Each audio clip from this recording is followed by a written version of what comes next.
2025 మే 14వ తారీఖు బుధవారం రాత్రి 11:30 మృగశిర నక్షత్రం 3వ పాదం ద్వారా మిథున రాశిలోనికి ప్రవేశిస్తాడు.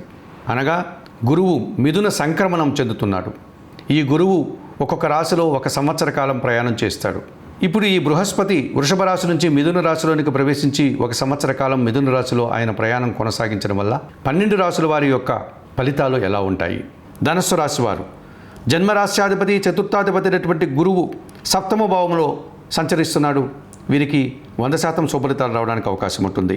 వృత్తి ఉద్యోగ వ్యాపారాల్లో మంచి అభివృద్ధిని సాధిస్తారు. కుటుంబంలో శుభకార్యాలు నిర్వహిస్తారు. తద్వారా మీరు ఒక రకమైన ఆనందాన్ని వినోదాన్ని పొందగలుగుతారు. జీవిత భాగస్వామి సహకారం పుష్కలంగా ఉంటుంది.